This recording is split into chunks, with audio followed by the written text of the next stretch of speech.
Welcome to The Nooner, a daily dispatch of open-ended ideas from J.E. Peterson, but you can call me Jordan. For best results, head over to Substack, where you can sign up to get the Dispatch's Weekly Digest, which includes some extras that I don't share anywhere else. You can find a link to that in the description of this episode. Alright, here's today.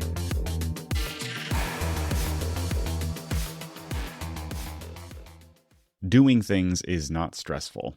It's the not doing them that's stressful. Let's look at an example. I have to make a presentation for work. I spend weeks putting it off, thinking about it, fearing it, coming up with excuses not to get started. And then, instead of just starting, I look for shortcuts, AI tools that could do it for me, anything that might save me from having to do it myself. None of the tools work. I'm more frustrated than ever. This whole thing is so stressful. Why did I volunteer to do this stupid presentation in the first place? I hate this.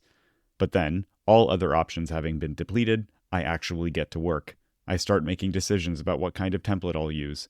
I start formatting the titles and content.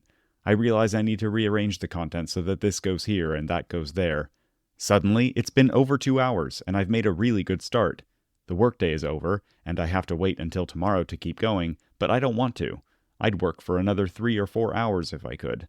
But I can't, so I set it aside and feel excited to get back to it tomorrow. Now, off and on for the rest of the evening, and then into the next morning, I'm thinking about all the work I have left to do on the presentation. How long is it going to take? There are still a bunch of elements I'm not sure how and whether to include. Is there a way to play audio on one of the slides? I'm back to being stressed, so I put it off. I'll start in the afternoon. Then it's the afternoon, and there are other things that seem more pressing anyway. I'll get back to it tomorrow.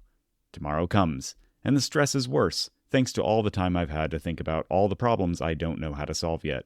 But I don't have time to put it off anymore. It has to be done by the end of the day. So I reopen the project. It's like pulling teeth to get myself in front of it again. But then, oh look, I can actually use this over here, and fit that bit in over there. And let me just go ahead and research what's the best way to play audio during a presentation like this. This is not a unique experience for myself or anyone else. The principle is universal. Doing things is not stressful. Not doing them is what drives us out of our minds. So the next time you feel stressed about some task, try to remember that the easiest and fastest and most effective way to feel calm again is to just get started. If you like today's episode, I hope you'll share it with someone. No, I'm not asking you to spam your socials. I mean, obviously you can if you want to, but everyone knows a thoughtful, well-timed message can make all the difference in someone's day. So if the spirit moves, send a text. And if you haven't yet, head over to The Nooner on Substack to get access to the Dispatch's Weekly Digest, including stuff like music recommendations, TMI updates from my personal life, and the quiet satisfaction of knowing I like you more than other people. Okay, that's it for today. See you at noon tomorrow.